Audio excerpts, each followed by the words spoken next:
자, 1시가 되었으므로 영경반 시작하도록 하겠습니다. 기도하겠습니다.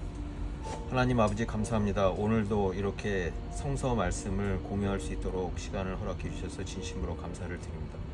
어려운 발걸음 해주신 분들에게 하나님께서 늘 축복하시고 함께 늘 축복하시고 이 땅에서 복은 물론이고 하늘의 복도 내려주시옵기를 간절히 소망드립니다. 제 입술의 모든 말과 마음의 묵상이 주께 연락되기를 간절히 소망하면서 악한 마귀 일절 틈타지 말게 하여 주시옵시고 시종을 주님께 부탁드리오며 이 모든 말씀을 우리 주 나사렛 예수 그리스도의 이름으로 기도드립니다.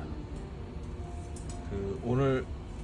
오늘은 예전에 홍 회장님이 잃어버린 양에 대해서 한번 말씀을 해주신 적이 있는데 마침 또 잃어버린 양이 들어있는 누가복음 15장 말씀하고도 연관되어 있는 말씀인데 이 마가복음 2장 17절 말씀입니다. 그러니까 건강한 사람에게는 이제 의사가 필요 없듯이 죄인을 위해서 왔다라는 그 말씀인데 일단 쉬운 성경으로 한번 읽어보겠습니다. 마가복음 2장 17절 말씀입니다. 예수님께서 이 말을 들으시고 그들에게 말씀하셨습니다. 건강한 사람에게는 의사가 필요 없고 병든 사람에게 의사가 필요한 것이다. 나는 의로운 사람을 부르러 온 것이 아니고 죄인들을 부르러 왔다. 근데 제가 다른 종교 경험을 나름 하면서 이렇게 풀리지 않는 그 이야기들이 명확하게 보여지는 말씀이 마가복음 2장 17절이기도 한데, 근데 이게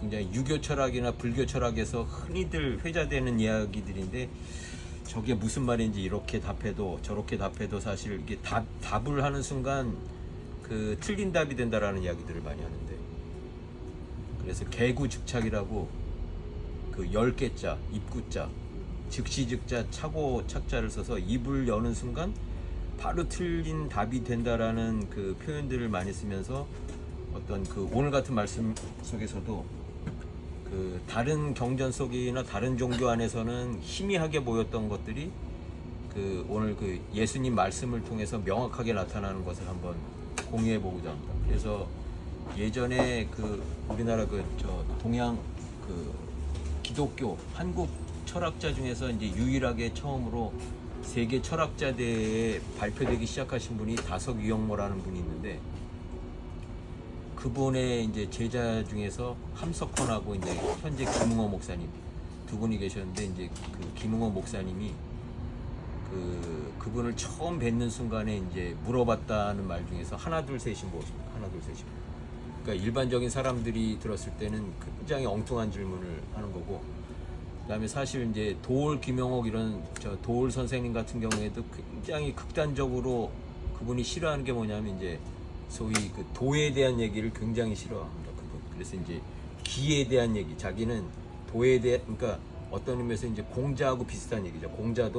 공자에게 이제 제자들이 사후세계에 물어보니까 사후세계에 대해서 일절 이야기를 하지 않고, 그러니까 이 도올 선생님 같은 경우에도 사후세계나 어떤 예수 그리스도라든지 이제 성서 말씀이라든지 이제 예수님이 하신 말씀이라든지 그런 것에 대해서 굉장히 본인은 이제 신학대학교를 다니다가 나와서 이제 철학자의 길을 감에도 불구하고 극도로 이제 싫어하는 게 도에 대한 얘기, 그러니까 기에 대한 얘기를 해야 돼. 그러니까 세종대왕을 또 그분이 이제 높이 평가하는 이유도 세종대왕은 이제 백성들이 편안한 삶을 살기 위해서 이제 현실적으로 필요로 하는 이제 과학적인 것들에 대한 직접 발견을 했기 때문에, 그런 의미에서도 이제 왕의 자격을 이야기할 때도 이제 세종대왕을 비유하면서, 그리고 특히 이제 공자님 말씀은 높게 평가하지만 어떤 의미에서는 도에 대한 얘기나 소위 이제 뜬구름 잡는 얘기들을 본인은 굉장히 당신의 강의 속에서도 이제 자주 이야기를 했었던 게 있는데, 이 하나 둘 셋을 이렇게 보면은 이제 네모하고 세모 동그라미로 이렇게 표현을 한 거는 이제 이게 사실은 이제 주역에서는 네모를 천이라고 그러고, 천, 세모를 지라 그러고 동그라미를 인이라 그래서 하늘과 땅과 사람에 대한 얘기를 하기도 하고. 근데 이제 다른 종교를 이렇게 말씀을 드리면 이제 그 기독교인들이 이제 헷갈려 할 수도 있지만, 다른 종교에서는 이렇게 희미하게 보였던 것들이 오늘 성서 말씀을 통해서 명확하게 보이는 것을 제가 말씀드리기 위해서 자꾸 그 비유의 말씀을 드리는 건데, 이제 제일 알기 쉬운 비유로 이제 박지성을 한번 들어보겠습니다. 박지성 같은 경우에는 일반적으로 이제 그 대학에서 스카웃을 못 해가지고, 이제 저희들도 학교 다니고 그러면 이제 뭐 운동부 학생들은 대학에서 뽑아야 되거나 이제 TO가 있어가지고 그 뭐 어떤 뭐 테니스부, 뭐 축구부 이렇게 TO가 있어서 이렇게 데려가는데, 그러니까 박지성은 어느 대학에서도 데려가질 않아서 몸이 왜소하고 특출하게 이렇게 그 뽑힐 만한 뭐가 없다고 생각을 했는지, 아니면 이제 여러 가지 뭐 그 내막은 잘 모르겠습니다만 어느 대학에서도 뽑히질 않았는데, 그 명지대학교 출신인데 명지대학교 그 감독이 축구부에는 TO가 없어갖고 자리가 없어갖고, 제가 기억은 잘 못하는데 축구부가 아닌 뭐 테니스부인가 어느 쪽에 TO를 간신히 만들게 해서 그 박지성을 뽑았다고 합니다.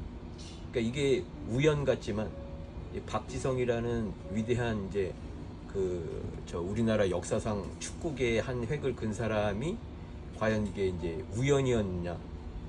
그러니까 이게 이제 기독교적으로 얘기를 하면 그 차원이 높은, 그러니까 예수 그리스도가 그 사람을 그냥 박지성을 이렇게 들어 올릴 거죠. 이렇게 찾아서.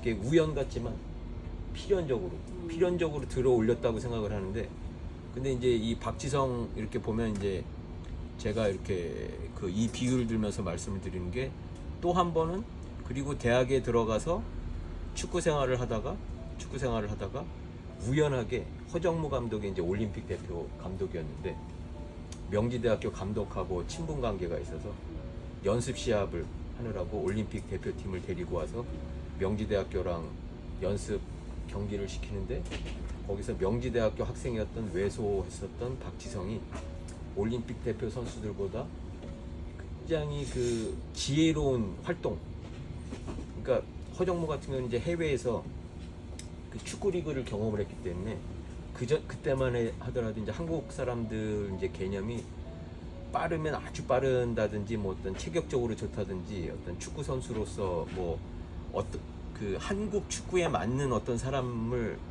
평가하기 때문에 이제 그런 사람만 이제 대학으로 스카우트한다든지 이제 프로팀에서도 데려가고 그랬었는데, 허정무가 이제 차원이 높다 보니까, 그러니까 해외 경험을 하다 보니까, 그러니까 차원이 높은 사람이 와서 그 사람을 보고 인정을 하고 데려간 거죠.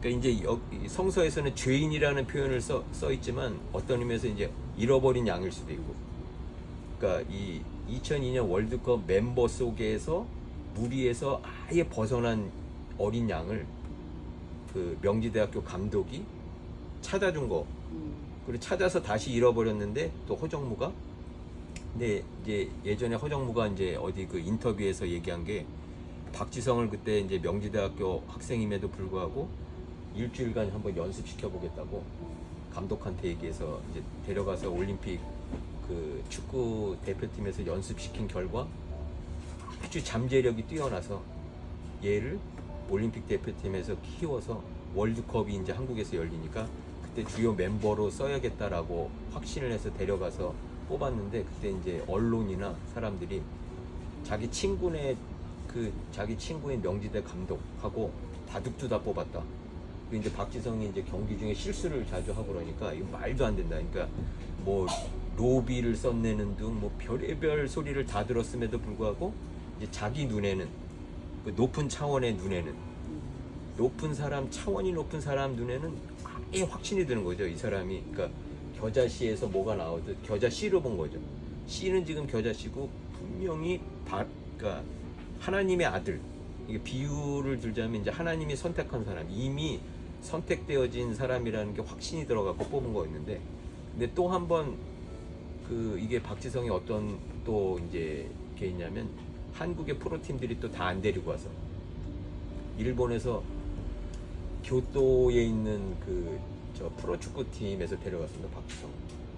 근데 이제 그때도 박지성을 이제 일본 프로팀에서는 높이 평가한 거고, 그때만 하더라도 이제 한국에서는 이제 인맥상 뽑힌 허정무 라인이다 생각을 해서 아예 프로팀에서도 데려가지 않았고, 왜냐하면 뭐 왜소하고 본인이 봤을 때 실수들을 많이 하고 그랬었는데, 이제 이 일본에서 이제 박지성이 굉장히 인기 있는 게 뭐냐면, 그때 이제 일본 천왕배, 일왕배 그 타이틀이 달린 경기에서 이 축구팀을 우승을 시키는데 박지성이 아마 결승골을 넣습니다. 근데 그 경기 마지막 결승전이 박지성이 계약 기간이 끝나서 뛰지 않아야 되는 건데, 이제 박지성은 이제 의리를 지키기 위해서 이제 해외에 나가야 돼서 몸을 사려야 되고, 이제 계약 기간이 끝났는데 그럼에도 불구하고 그 결승전에 나가서 결승골을 넣고 우승을 시켜서 그 프로 축구팀 그 오너가 박지성이 네가 절름발이가 돼서 나중에 아예 걷지 못해도 오늘 마가복음 2장 이쪽에 보면 이제 중풍 환자 일으키시는 말씀을 하시는데, 네가 절름발이가 돼서 못 걸어도 네가 온다 그러면 받아주겠다고 하면서 이제 그 박지성을 보냈고, 지금도 이제 일본에서는 박지성에 대한 평가가 그 의리를 지킨 그런 것도 있고, 그다음에 그 프로 축구 팀의 그 오너가 그 정도로 사랑했었던 사람으로 이제 회자가 되어 있는데, 이게 어떤 의미에서는 사실 불교적인 철학이나 유교적인 철학이나 이렇게 읽어보면은 사람들이 혹하기 쉽고, 그다음에 이제 많이 공부를 한 사람일수록 거기에 대해서 이렇게 끌리는 것들이 있는데, 사실은 거의 다 명확하지 않게 흐리하게 보이는 게 있죠. 성서 말씀 중에서도 이제 예수 그리스도가 오면 명확하게 알게 되리라. 요한도 내 뒤에 오는 사람에 대해서 얘기를 했고, 근데 사람들이 지금은 희미하게 보이지. 그래서 다른 종교 속에서 제가 그 종교 다원주의를 얘기하는 것이 아니라 다른 종교 안에서나 다른 철학 안에서 희미하게 보였던 것들이 아예 명확하게 해주시는 글이 이 성서 말씀이라고 생각을 하는데, 이게 그 일반적으로 이제 불교에서는 이 천지인을, 불교에서는 이 천을 마음심이라고 합니다. 마음이 모든 거를, 그러니까 하늘과 같은 존재로 마음을 통해서 일체 유심조도 저 핵심적인 그런 게 있는데, 마음을 먹는 순간 그게 모든 게 다 이제 하늘하고 비유를 한 거죠. 마음, 이걸 심이라고 그러고, 이 세모를 불이라고, 부처라고 얘기를 하고, 여기를 이제 물이라는 표현을 씁니다. 그래서 여기 보면은 이게 그 김호 목사님 같으신 경우는 뭐 에베레스트, 그러니까 세계에서 제일 높은 산 얘기를 하셨는데, 가장 높은 산에 이제 그 얼음이 얼려져 있습니다. 그러니까 높을수록 얼음이 많이 얼려져 있기 때문에, 많이 얼려져 있는 이 상태를, 많이 얼려져 있는 상태에서 그 물이 흘러나와서 만물을 이롭게 한다라는 식으로 이제 말씀을 하십니다. 그러니까 이게 하늘을 심이라고 하고, 불교에서는, 그다음에 높은 경지에 있는 사람을 이제 부처라고 하고, 밑에는 이제 물이라 그래서 그 일체 그 법계를 그 평화롭게 하는 것을 이야기를 하는데, 근데 저희들도 어떤 의미에서는 이게 다 하나 둘 셋이 조화롭게 이루어져야 되는데, 조화롭게 이루어진다는 말씀은 무슨 말씀이냐면, 이제 불교 같은 경우에는 오로지 깨달음에만 집중을 하게 되면, 그러니까 이런 널리 이롭게 하는 것에 이르지 못하게, 그러니까 저희들도 이제 여행을 떠날 때 이제 집에 이제 물을 안 주고 떠나버리면 완전히 다 녹초가 돼서 풀이 아니라 이제 그 화분이든 어떤 다 거의 죽은 것 같이 이렇게 누워져 있는 상태가 있는데, 거기다 물을 공급하면 바로 일어서죠.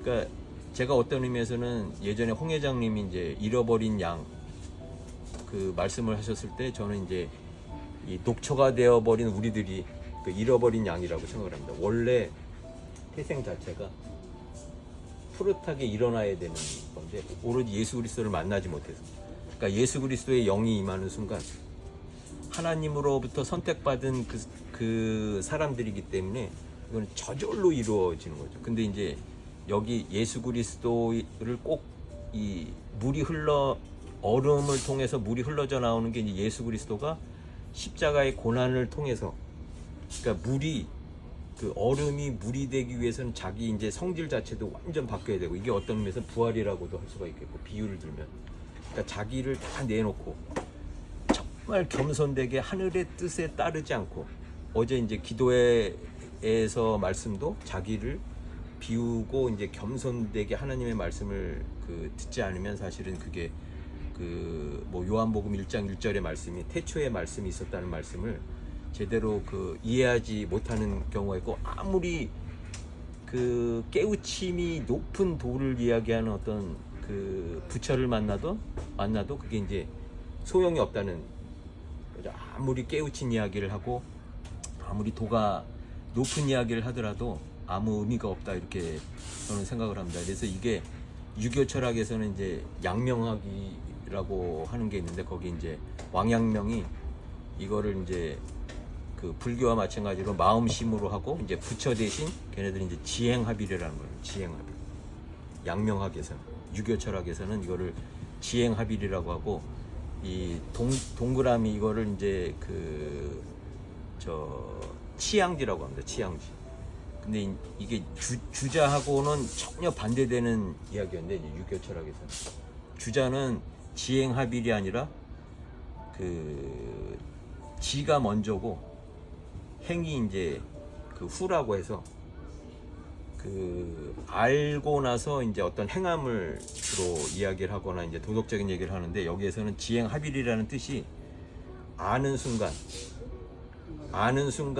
그러니까 암하고 행함이 아주 일체되어 있는 거를 얘기를 합니다. 그래서 일반적으로 유교 철학을 공부한 사람들 중에서 기독교의 이론과 기독교와 좀 흡사하다는 말씀을 하는 게 그 안에 내재되어 있다는 거죠. 이미 합쳐져 있다. 그래서 양명학을 이제 굉장히 유사한, 그러니까 주자의 이야기하고는 다르게 이야기를 하는 게 있는데, 이게 이제 제가 여기 이 악자를 써놨는데, 악자 이것도 이제 비유하고도 마찬가지인데, 이제 이게 마음심자 위에 마음에 이제 사거리가 있습니다. 마음에 사거리가 있는데, 그게 다 막혀 있는 게 악입니다. 근데 여기도 풀이 자라지 못해서 물이 흐르지 못하게 이제 막혀 있는 길들이 있는데, 비유하자면 예수 그리스도의 영이 내려와서 이미 태초부터 하나님께서 선택하신 양에게 물이 흘러져 내려오면 자연스럽게 이 악에서 벗어나는 거죠. 이게 이 물꼬를 틀어주시니까, 예수 그리스도의 물이. 그렇게 되면 잃어버린 양으로 표현되지만 저절로 찾아지게 되고, 그래서 이 누가복음 15장 7절 말씀은 잃어버린 양에 대한 이야기를 하는데, 이거는 다시 한번 제가 이걸 한번 읽어보겠습니다. 누가복음 15장 7절 말씀. 내가 너희에게 말한다. 하늘에서는 회개할 필요 없는 99명의 의인보다 회개하는 죄인 한 명을 두고 기뻐할 것이다. 그러니까 이게 어떤 의미에서 이제 이 원에서 보면 이제 풀들이 파릇파릇하게 피어나 있는 풀들은 사실 다시 물을 받아들일 필요가 없는 상태인 거죠. 그 상태로 이미 회개할 필요가 없는 사람. 그러니까 그런 풀에는 이미 예수 그리스도가 물로서 그들에게 공급을 하지 않더라도 그 자체로 이미 파릇파릇하게 피어나 있기 때문에, 그러지 못한 풀에게 이 예수 그리스도의 영이, 예수 그리스도의 물이 십자가의 고난을 통해서 물로, 이 차디찬 얼음 덩어리에서 물로 흘러져 내려오는 것이 필요로 하는 풀이 잃어버린 양이다, 이렇게 저는 이제 비유를 하면서 이 성서 말씀을 통해서 제가 자꾸 이렇게 생각이 나게 된 겁니다. 그래서 박지성 같은 경우도 사실은 나중에도 올림픽 대표팀 허정무 얘기를 했습니다만, 이제 교토의 일본의 감독이 뽑아서 간 얘기도 했습니다만, 히딩크도 워낙 차원이 높은 사람이니까 해외 리그에서 축구 경기를 통해서 이 사람이야말로 정말 축구적인 재능이 높은 사람, 그러니까 차원이 높은 평가를 한 거죠. 그러니까 하나 둘 셋의 의미도 어떤 의미에서도 이제 이렇게 보면 홍 회장님이 하나일 수도 있는 거. 영경반이든 어떤 성서 모임을 할 때 그 사실 홍 회장님을 보면은 이제 어떤 성서 말씀이라든지, 그리고 오늘 이제 이 저 중풍 걸린 그 사람을 그 일으켜 세우시는 말씀이라든지, 오늘 그 나는 죄인 중에 죄인이라고 고백하는 그 바울의 이야기라든지, 오늘 말씀에 그 근원적인 어떤 말씀을 그 찾게 되는 어떤 그 근원적인 의미에서 이제 구심점이 되는 걸로 생각을 하면 홍 회장님이 하나일 수가 있고, 우리 권사님이 또 2일 수가 있고, 제가 3일 수도 있고. 그래서 이게 그 숫자가 중요한 게 아니라 이 성서 말씀이 이제 다른 유교 철학이나 불교 철학을 보고 아무리 이해하기 힘든 거라도 이제 명확하게 알려주는. 또 요즘은 또 이제 정치적으로 뭐 법리 문제라든지 이런 것들이 많이 일어나고 그러는데, 거기에서도 이제 법리 중에서도 사실 명확성의 원칙이라는 게 있어서 명확하지 않거나 그러면 그 자체가 법리의 그 이제 어떤 범죄 구성 요건에 해당되지 않는다라는 식으로 얘기를 하는 것도 명확하느냐 안 하느냐. 그러니까 유교 철학이든 불교 철학이든 애매모호한 입장을 보여주고 있지만, 그러니까 성서 말씀에서는 가장 쉬우면서 그러니까 우리들이 그 어떤 그 높은 그 철학적인 이야기를 하더라도 쉽게 설명되어 줄 수 있기 때문에, 오늘 이 디모데전서 1장 15절이 사실은 오늘 마가복음 2장 17절의 답이라고도 생각을 하기 때문에 제가 한번 이거는 읽어보도록 하겠습니다. 근데 디모데가 굉장히 젊은 사람이었습니다. 젊은 사람. 그러니까 바울의 동역자로 굉장히 젊은 사람이었는데, 에베소라는 지역에다 바울이 그러니까 사역을 이제 시키고, 이제 디모데라는 이제 동역자한테 끊임없이 이야기를, 자기 체험을, 예수 그리스도의 체험을 이야기를 해주는 건데, 거기에서 이제 이 답을 찾을 수가 있습니다. 그래서 그거를 한번 읽어보도록 하겠습니다. 디모데전서 1장 15절 말씀입니다.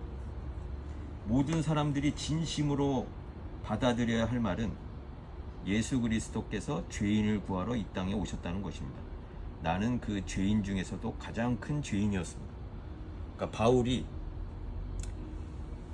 이 그림 속에서도 이 아예 메마른 풀과 같이 사람을 사실은 이제 죽이기도 하고, 엄청나게 많은 그 배움을 받은 사람이지만 그 행동 자체가 도저히 그 사람이라고 표현할 수 없을 정도로 약한, 그러니까 악한 행위를 많이 했던 사람인데, 그럼에도 불구하고 예수 그리스도께서 자기를 찾은 이유가 자기가 죄인이었기 때문이었고, 그 죄인 중에서도 가장 큰 죄인이었다고 이렇게 고백을 합니다.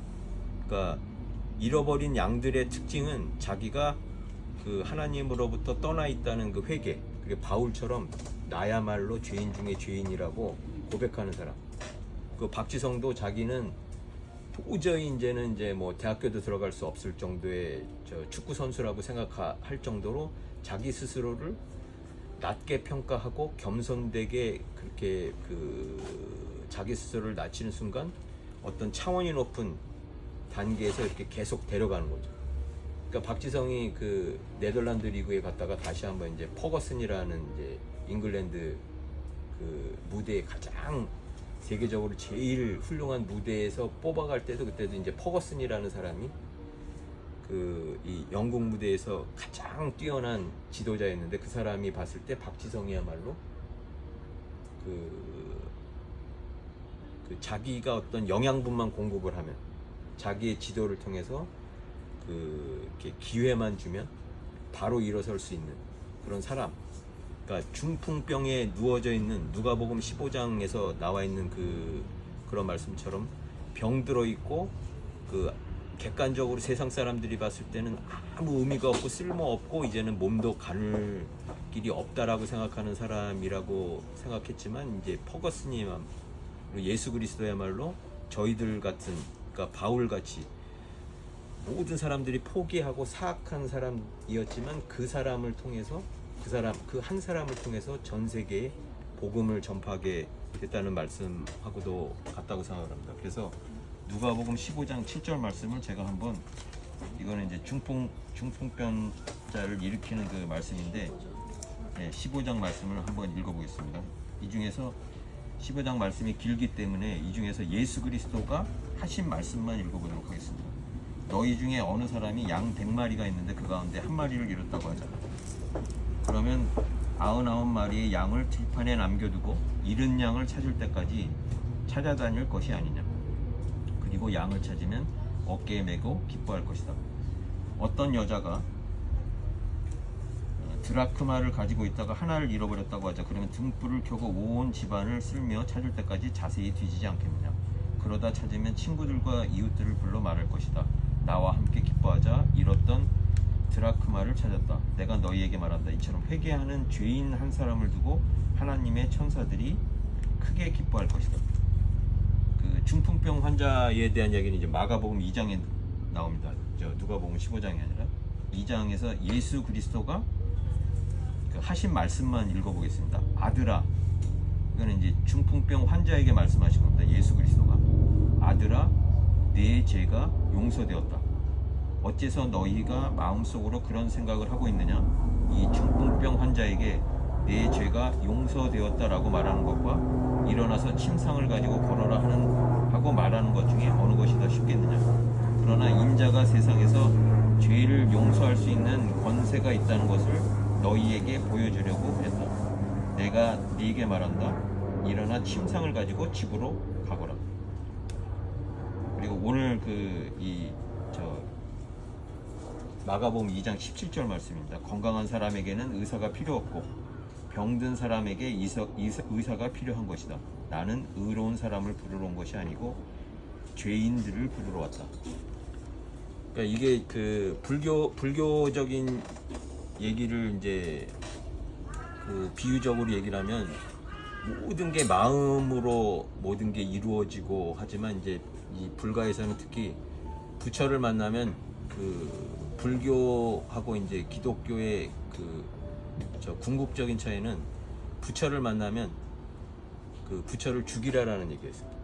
그러니까 아주 수준 높은 얘기를 하는 부처를 만나면 그 사람보다 높은 수준의 얘기를 하면서 상대를 넘어서라는 얘기죠.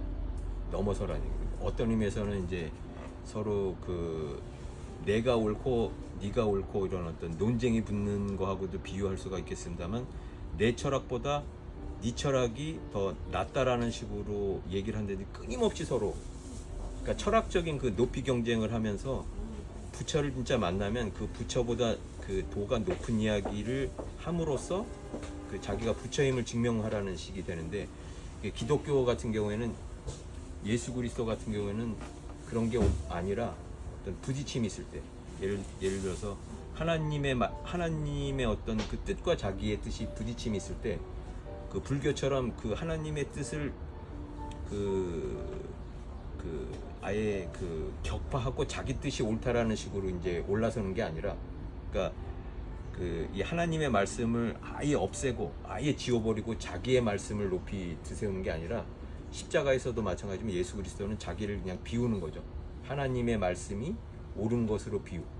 그러니까 아기 예수의 철학이 제가 계속 반복돼서 제가 이제 경험적으로 말씀드리는 것도 아기 예수처럼 그러니까 이 세상에서도 아기들하고 싸우는 어른들이 있을 수도 없고 가장 자기를 비우고 가장 연약하고 힘이 없고 그 몸도 이제 자기들이 그 스스로 어떻게 움직일 수 없는 그 갓난아기 그다음에 그 똥오줌도 못 가리는 그런 갓난아기가 사실은 예수 그리스도가 항상 말씀하셨던 갓난아기 같이 되지 않으면 천국에 들어가지 못하고 그러니까 자기를 다 비우고 겸손되게 그 자기를 낮추는 순간. 근데 이제 영경반 이 영상을 들으시는 분들이나 이제 모이시는 분들도 어떤 의미에서는 그 불교적으로 얘기하면은 깨달은 완전 부처인 거죠. 부처이고 이 진리의 말씀을 목말라서 오지만 이제 말하는 자가 어떤 말을 하는지를 경청을 하면서 듣는다는 게 사실은 자기를 완전히 비우지 않으면 그렇게 할 수도 없고 그러니까 다른 사람들 같으면 그냥 비웃고 10초 안에 그냥 비웃고 나가는 경우지만 저 사람 입을 통해서 아니면 오늘 성서 말씀을 통해서 예수 그리스도가 나한테 어떤 이야기를 해줄까 하나님의 말씀이 저 사람 입을 통해서 나온다라는 그런 자기를 비우는 것이 있기 때문에 반드시 나중에 그 예수 그리스도의 영이 그 안에 들어갈 수밖에 없고 그 예수 그리스도의 영이 그 안에 살면서 이제는 그 사람이 사는 게 아니라 예수 그리스도의 영이 살기 때문에 만물이 소생하듯, 그러니까 만물이 푸르름을 이루듯 경제적인 것도 마찬가지고 육체적인 것도 마찬가지고 저절로 풀리게 되는 거죠. 저절로 풀리게 된다. 이게 저절로 풀리게 되기 때문에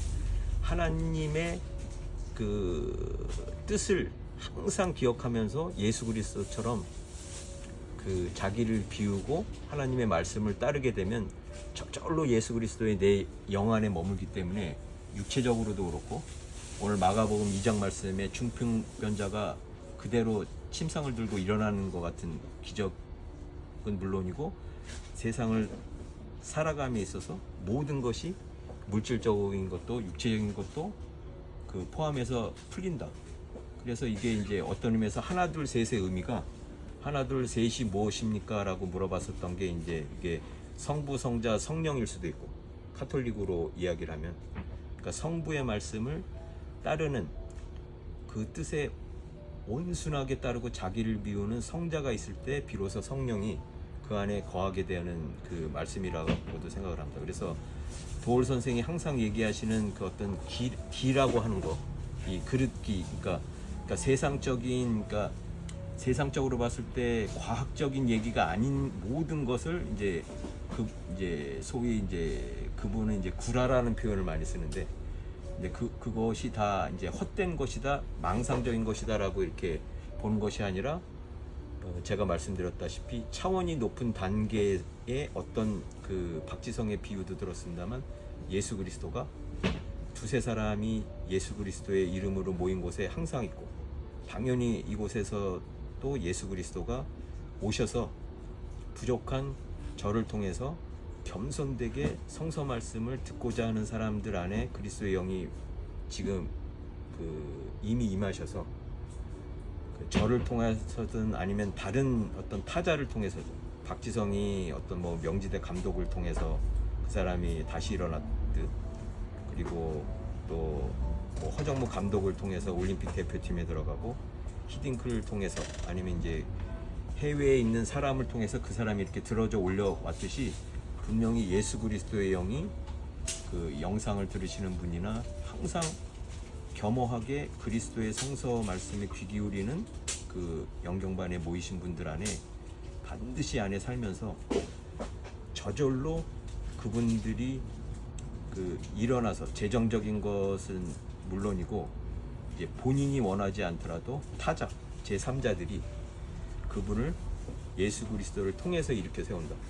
그래서 다른 이제 불교적인 거나 사실 이제 유교 철학을 보면 자기 자신이 스스로 일어서서 하지 않으면 절대로 이게 이루어질 수 없는 것이지만, 항상 저희들은 예수 그리스도가 배와 같이, 태평양을 건너는 배와 같이 그 예수 그리스도가 내 안에 들어오면 이미 우리들은 스스로 헤엄치는 뭐 불교적인 어떤 그 가르침안이나 아니면 이제 유교 철학적인 그 안이 아니라 타력으로 예수 그리스도의 힘으로, 오로지 예수 그리스도의 그 십자가의 공로로 그 저절로 모든 그 하나님의 말씀대로 이 세상을 살아갈 수 있다. 이렇게 제가 그 공유를 드리고자 합니다. 그래서 마가복음 2장 17절하고 오늘 그에 대한 그 바울의 그 답변을 제가 한번 읽어보겠습니다. 한번 다시 한번 들어보시면서 하나님의 말씀을 한번 귀 기울여 주셨으면 감사하겠습니다. 마가복음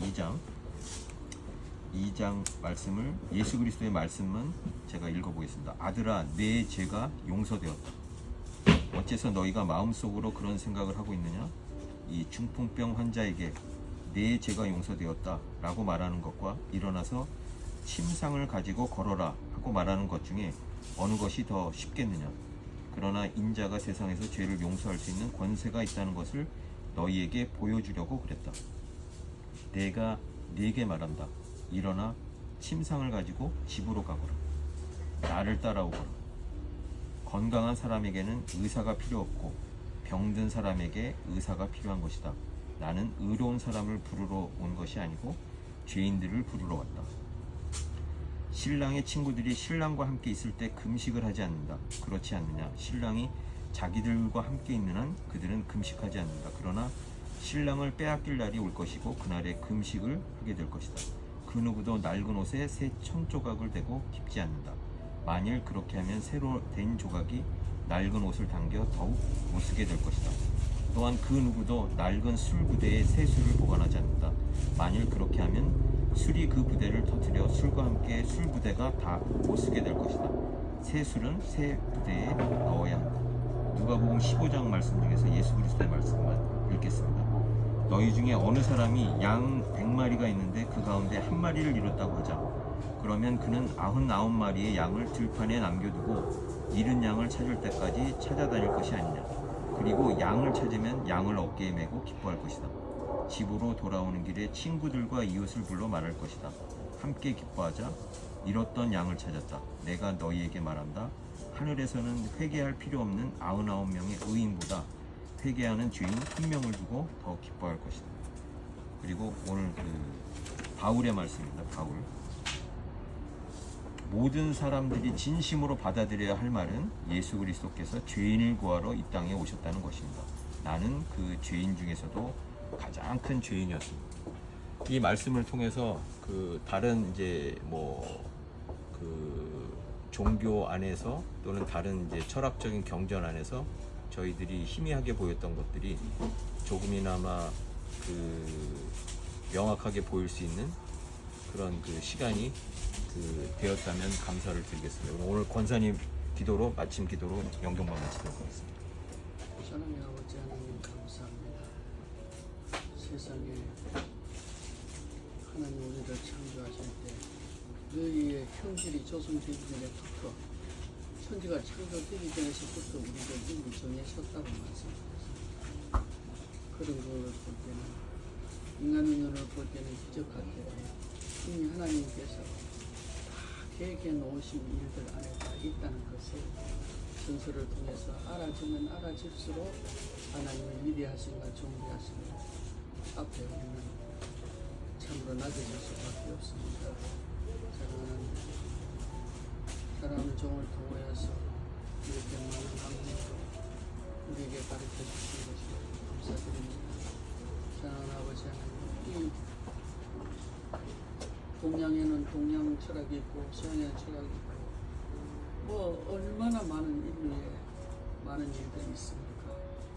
그것이 보면은 이해하고 인류가 존재하면 누가 하나님의 자식이고 누가 하나님의 자식이 아니냐 그런 생각할 정도로 인간의 눈으로 볼 때도 별 볼일 없지만 이미 하나님께서 선택하셔서 이루어진 일이고 지금 이 순간에도 하나님이 주관하시는 일이 있습니다.